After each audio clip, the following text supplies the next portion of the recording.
Hello students, कैसे हो? उम्मीद है आप अच्छे होंगे। आज मैं बीआरएस का पार्ट 3 एक हिसाब के रूप में, जिसे हार्ट प्रॉब्लम के रूप में हमने लिखा है, उसको आज सॉल्व करेंगे। इसको सॉल्व करने के लिए आज हम क्वेश्चंस, किताब का एक क्वेश्चंस का सहारा लेंगे। स्वभावतः कहना नहीं होगा कि अब पार्ट 3 को अच्छी तरह समझने के लिए पार्ट 1 और पार्ट 2, अगर सीधे कोई विद्यार्थी इस वीडियो से जुड़ते हैं तो उसे इस वीडियो के पहले पार्ट 1 और पार्ट 2 का भी अध्ययन करना चाहिए, ताकि उसको समझ में अच्छा से अच्छा आवे। और जिन्होंने वीडियो 1 और वीडियो 2 को देख रखा है, उसके लिए अब कहने की जरूरत नहीं है, केवल समझना है। हार्ट प्रॉब्लम का सॉल्यूशन।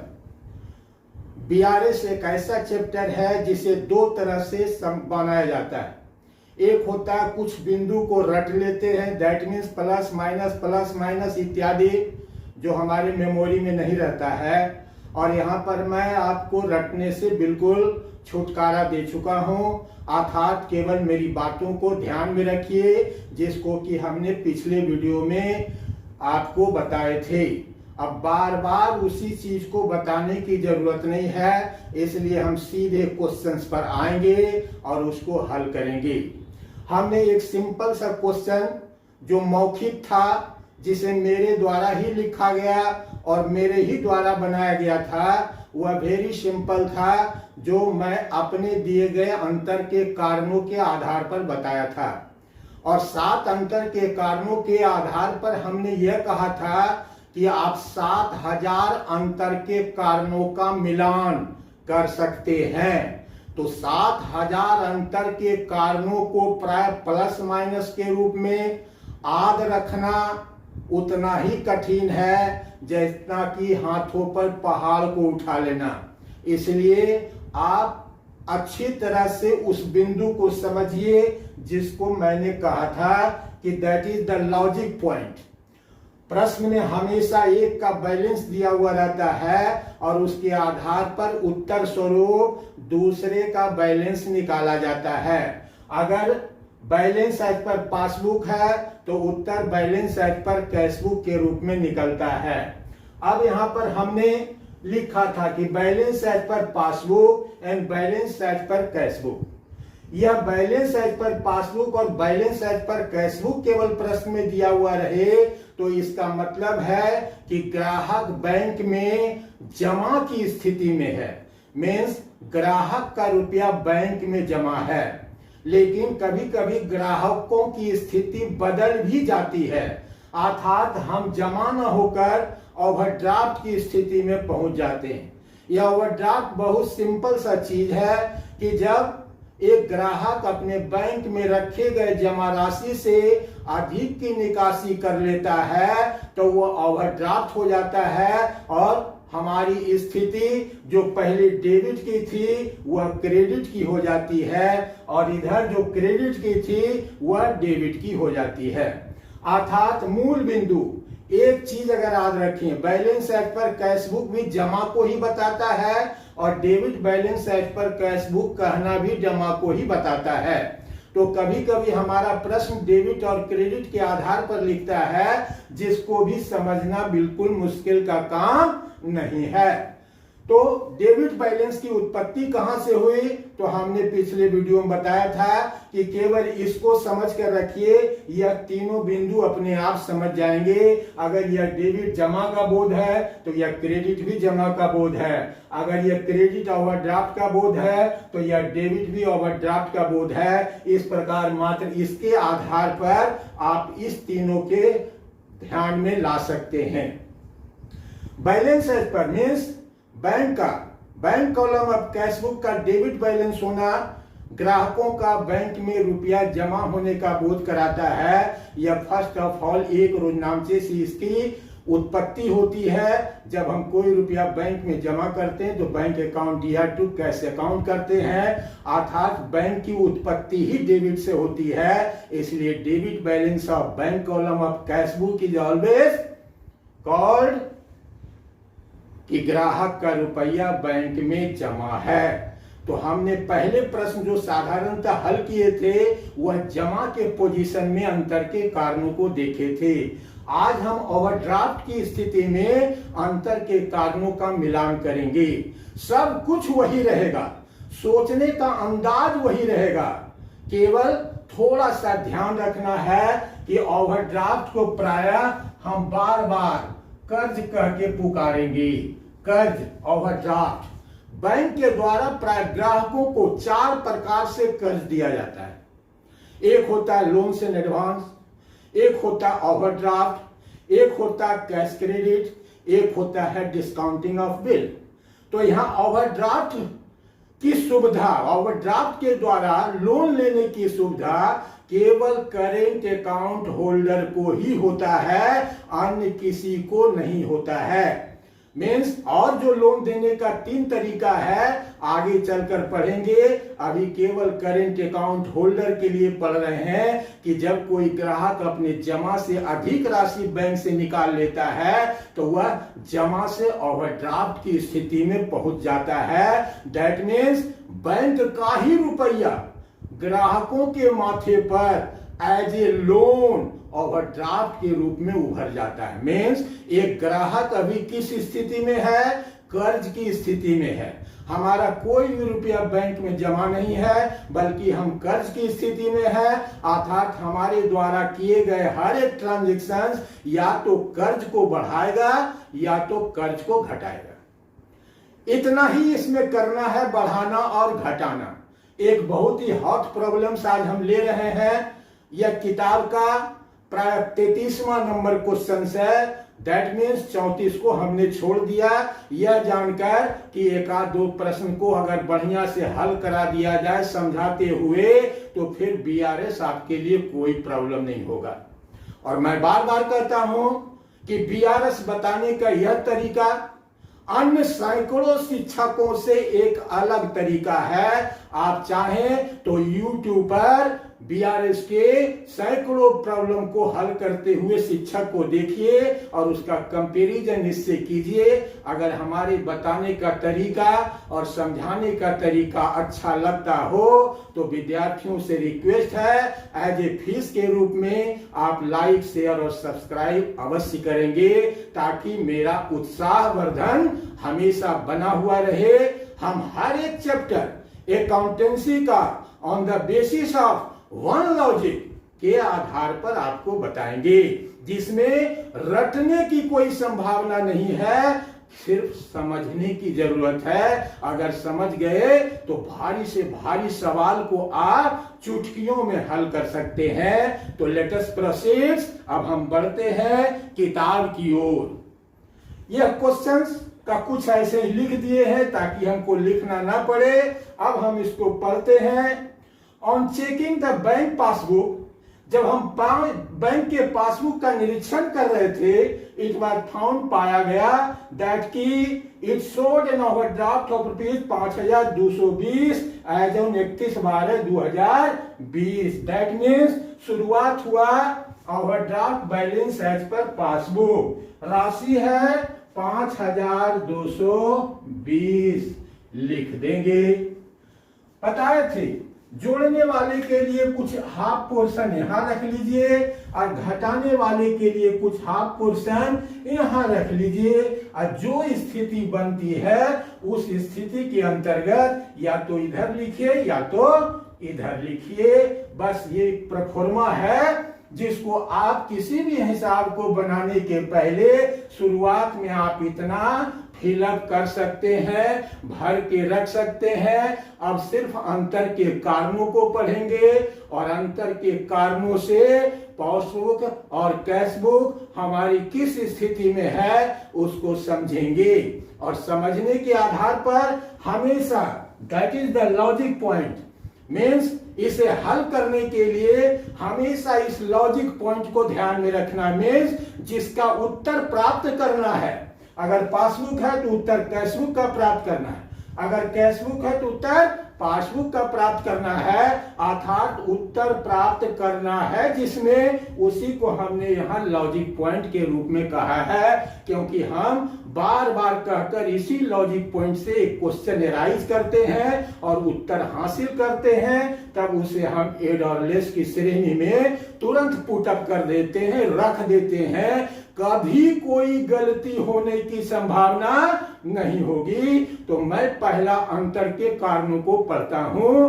अंतर के कारण अनेकानेक प्रकार से लिखे जाते हैं, कभी सरल तरीके से तो कभी कठिन तरीके से लिखे जाते हैं, जो विद्यार्थियों को समझ में नहीं आ पाता है कि इसे ऐड किया जाए कि इसे लेस किया जाए। इस समस्या का निराकरण हम यहाँ पर करेंगे ताकि कोई भी कठिन प्रश्न का हल आप चुटकी में कर सके। तो पहला अंतर का कारण हम पढ़ रहे हैं, check deposited but not at credited by bank.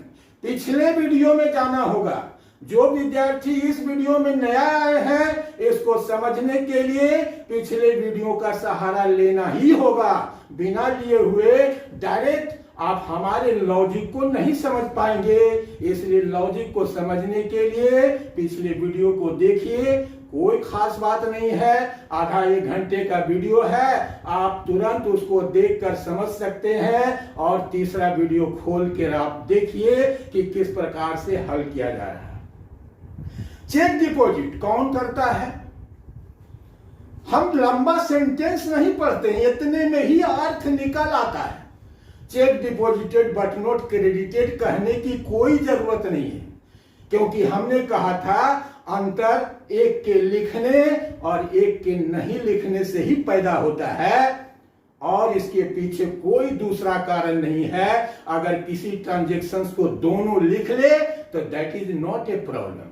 अब सवाल है, चेक इशूड कौन करता है? ग्राहक। अब हम केवल बोलते जाएंगे ताकि इस प्रश्न को विद इन 5 मिनट्स हम हल कर सके, क्योंकि बार बार वीडियो 2 के वीडियो 1 के बातों को दोहराना अब मैं अच्छा नहीं समझता हूं। तो चेक डिपॉजिटेड कौन जमा करता है? कस्टमर। और कस्टमर जमा करने के साथ क्या करेगा? हम ओवरड्राफ्ट की स्थिति में पड़ रहे हैं। अगर हम जमा की स्थिति में होते, दैट मीन्स पहली स्थिति में डेबिट बैलेंस एज पर, तो हम क्या करते? कस्टमर अपने कैश बुक में जमा की राशि को बढ़ा देता। लेकिन हम पढ़ रहे हैं ओवरड्राफ्ट की स्थिति में। ओवरड्राफ्ट का मतलब हमरे माथे पर कर्ज है, अर्थात बैंक में कुछ भी चेक जमा करते, रुपया जमा करते हैं, तो मैं अपने कर्ज को कम करता हूं। इस तरह से रिवर्स गियर में जाकर सोच रहा है। दैट मीन्स फर्स्ट गियर में जमा और दूसरे गियर में ओवरड्राफ्ट। ओवरड्राफ्ट कस्टमर के माथे पर एक प्रकार का बोझ है, कर्ज है, जो हमेशा हर एक ट्रांजैक्शन से प्राय घटता और बढ़ता रहता है। उसी को समझना है। तो हमने एक सेंटेंस कहा था, check deposited but not credited का मतलब चेक डिपॉजिट करने के साथ कस्टमर अपने कैश बुक में कर्ज की राशि को घटा देता है। कर्ज की राशि को घटा देता है। इतना कहने के बाद लॉजिक पॉइंट पर आते हैं। घटा देता ही क्या है? Cash book. अब पूछते हैं किस स्थिति में है? तो अभी तो तुरंत आपने कहा, हमने कहा घटा दी। दैट मीन्स कैश बुक घटी हुई स्थिति में है। दैट मीन्स 1 पॉइंट आपको यहां पर जाएगा और लिखेंगे check deposited. Check deposited but note हमको लिखने की आवश्यकता नहीं है, हम थोड़ा सार संक्षिप्त कर दे रहे हैं। केवल चेक डिपॉजिटेड लिखना ही उतने ही काम करता है जितना check deposited but not credited कहना। बट नॉट क्रेडिटेड कहना ये कोई आवश्यक नहीं है, इतना से ही उत्तर प्राप्त हो जाता है। रुपया कितना है? तो 6000 रुपया। 6000 हम यहां लिख देंगे। लिख दिए। पहला अंतर का कारण का मिलान हो गया। दूसरा अंतर, चेक डिजॉनर।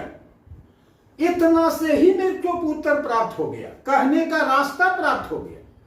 इसलिए अब आगे पढ़ने की जरूरत नहीं। वैसे हम पढ़ देते हैं कि cheque dishonoured and debited by bank but not given effect it to into the ledger. इतना सब कहने की जरूरत नहीं, हमने बताया चेक डिजोनर हमेशा बैंक में होता है। पिछले वीडियो चेक डिजोनर हमेशा बैंक में होता है, और जब चेक डिजोनर होगा तो बैंक क्या करेगा, पासबुक में कर्ज की राशि को बढ़ा देगा, पासबुक में कर्ज की राशि को बढ़ा देगा। अब आ जाइए लॉजिक पॉइंट पर, यह रिमेंबर रखते हुए कि पासबुक में कर्ज की राशि बढ़ गई, ये क्या है, कैश बुक बढ़ा नहीं, किस स्थिति में है, घटी हुई स्थिति में, मीन्स इसी स्थिति को निकालना है और उसके अनुसार काम करना है, दैट मीन्स यह भी लेस ही होगा। तो हम यहां केवल लिखेंगे चेक डिजोनर्ड।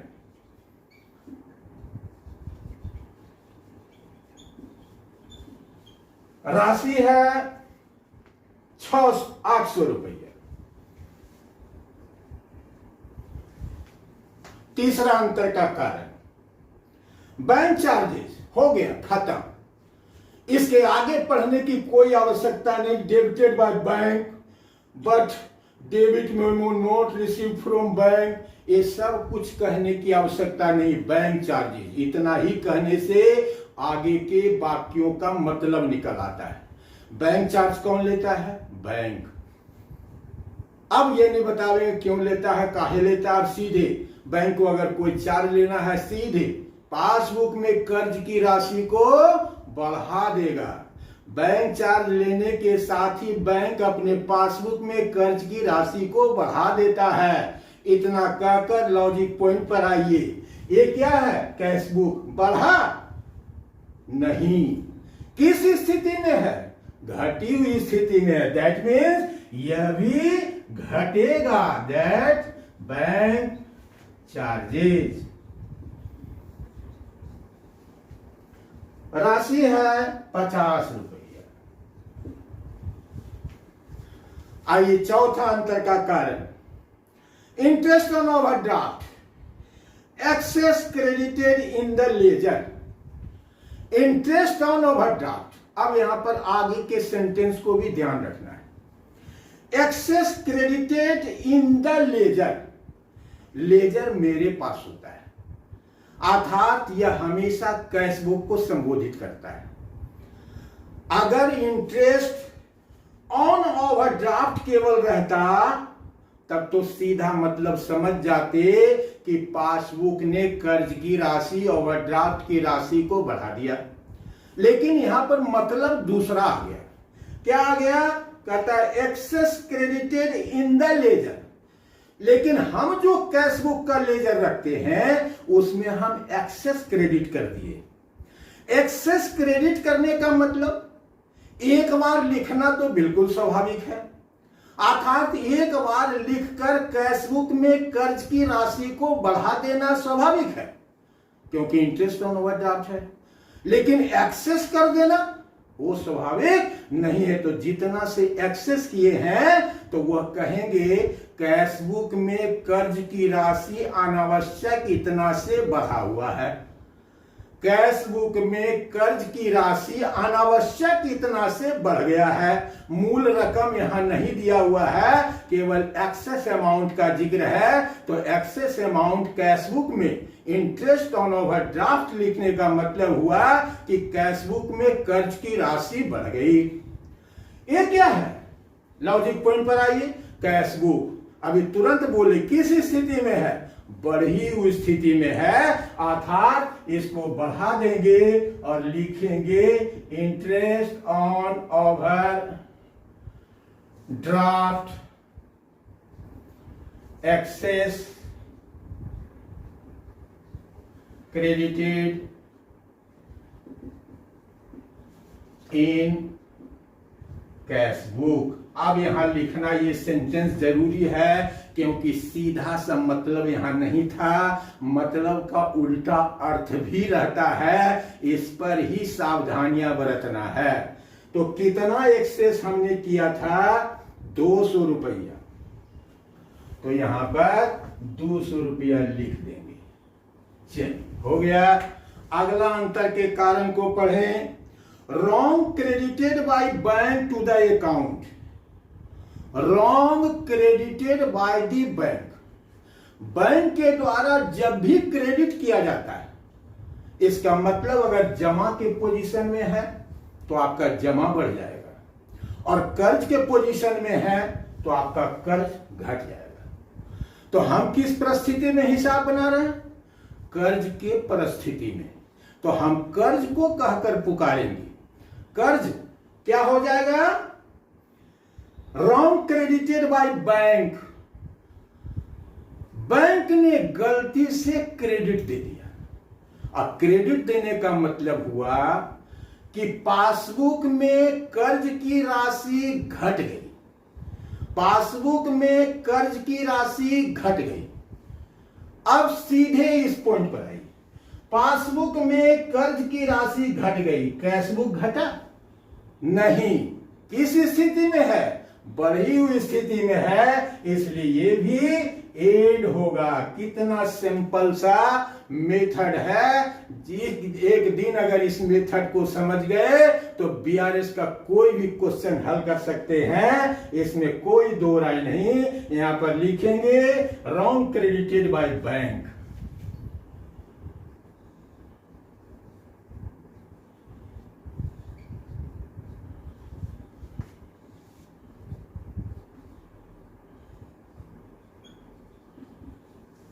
गलती से बैंक ने जमा दे दिया। कितना? 900 रुपया। चलिए अगला अंतिम का कारण एक और बचा हुआ, check issued but not presented for payment. ये तो बिल्कुल हर एक हिसाब में ही मिलता है। चेक इशूड कौन करता है? ग्राहक। जब हम जमा की स्थिति में बोले थे तो बोले चेक इशूड करते के साथ कस्टमर अपने कैशबुक में जमा की राशि को कम कर देता है। अब बोलेंगे चेक इशूड करने के साथ कस्टमर अपने कैशबुक में ओवरड्राफ्ट की राशि को बढ़ा देता, कर्ज की राशि को बढ़ा देता, कैशबुक में कर्ज की राशि बढ़ा देता। कैशबुक ये क्या है? Logic point. कैशबुक किस स्थिति में है? बढ़ी हुई स्थिति में है, इसीलिए इसको भी हम बढ़ा देंगे और लिखेंगे check issued but not presented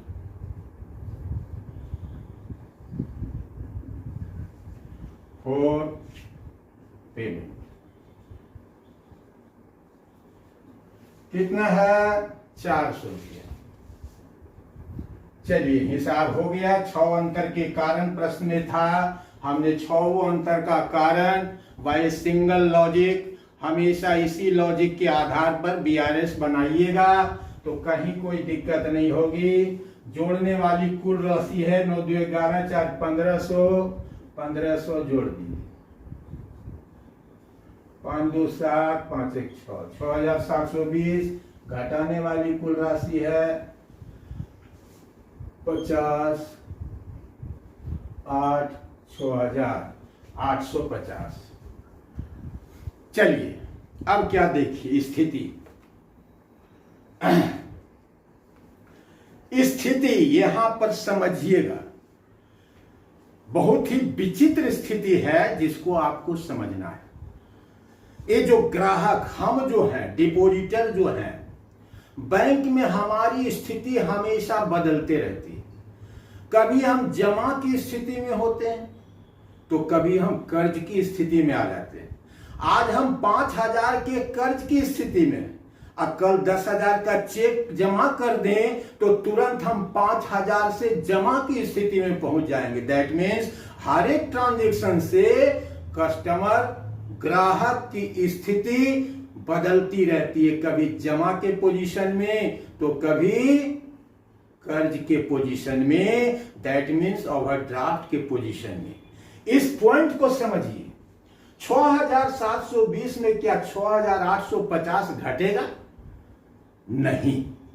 अगर यह घट जाता तो जिसका मतलब होता है कि हम जहां से चले थे उसी स्थिति पर पहुंच गए। मीन्स ओवरड्राफ्ट से चले थे, ओवरड्राफ्ट की स्थिति में।